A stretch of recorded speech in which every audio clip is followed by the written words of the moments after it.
Chers fidèles du Christ, bonsoir. Je suis le Père Stéphane-Marie de la Croix. Je suis missionnaire apostolique des 2 cœurs de Jésus et de Marie. En ma posture de prêtre, je prends la parole en ce soir pour exhorter les fidèles du Christ face à ce qu'il est convenu d'appeler aujourd'hui la pandémie du coronavirus Covid-19.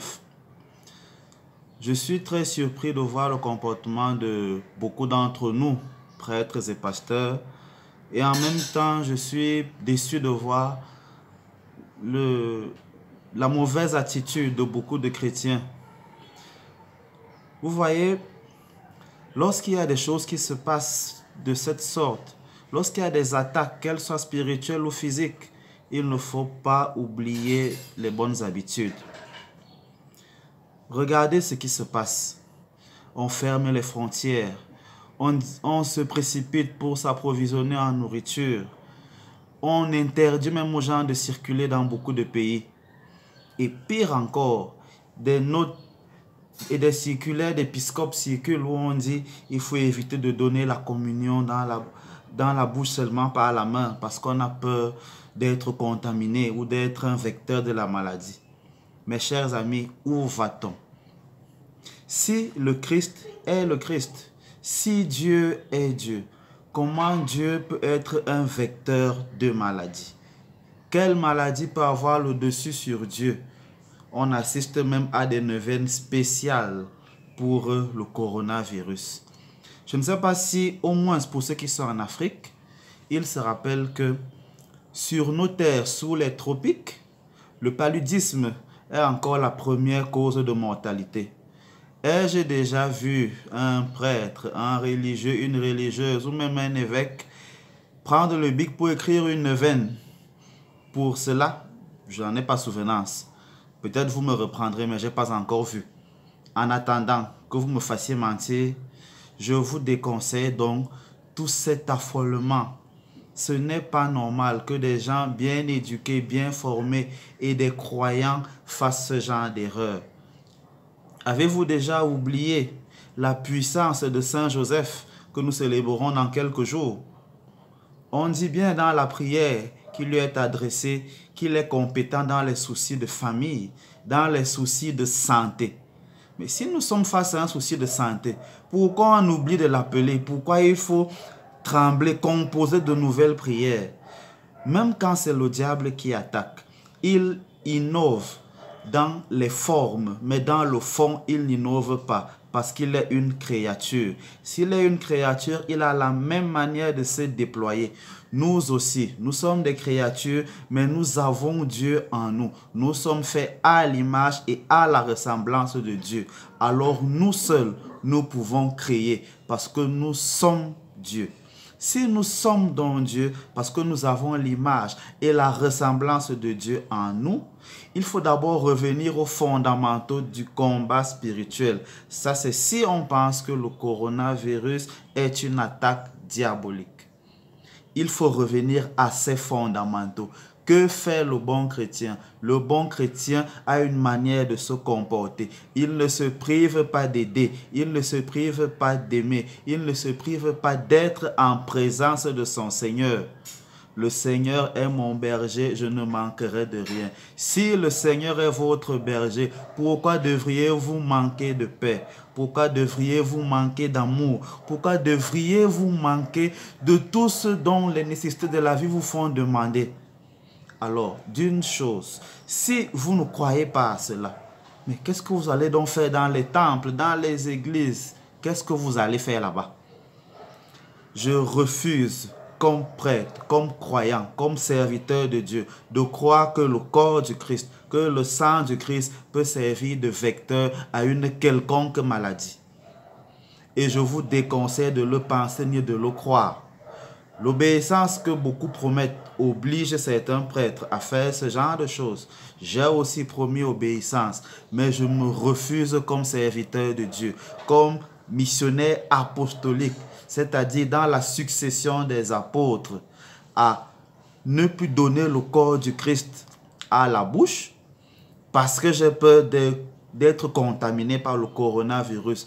Lorsque Vatican I donnait la permission expresse de donner la communion sur la main, c'était à des cas précis. Il ne faut donc pas que ces cas précis, que ces exceptions deviennent les règles parce que nous sommes en épidémie. Alors, chers croyants, ne refusez pas de communier parce que vous avez peur. En Afrique, au centre, dans la région du centre au Cameroun, on demande souvent, c'est plus facile à néon, mais je le dis en français, est-ce que le savon peut être sale? Si le savon ne peut pas salir, alors le corps du Christ qui est la vie, le sang du Christ qui est la vie ne peut pas salir, ne peut pas contaminer, ne peut pas porter la maladie. Au contraire, ce sont des remèdes. Si ce sont donc des remèdes, n'ayez pas peur de communier comme vous avez l'habitude de le faire. Si quelqu'un se salit, si quelqu'un attrape la maladie en communiant, alors c'est qu'il n'a pas communié au Christ. Que ce soit dans de bonnes ou dans de mauvaises conditions. C'est à l'intérieur du corps et de l'âme et de l'esprit que la communion, que le corps et le sang du Christ ont des effets négatifs pour ceux qui communient mal. Mais à aucun moment, Dieu ne peut se laisser souiller ni gâter son nom en donnant à celui qui communie ou à celui qui consacre le pain et le vin une quelconque maladie. Peut-être comme dans beaucoup d'églises, on fait semblant de prier Dieu. On dit Dieu, mais on fait autre chose. D'accord, on peut se retrouver avec des prêtres qui communient et font communier et attrapent des choses bizarres.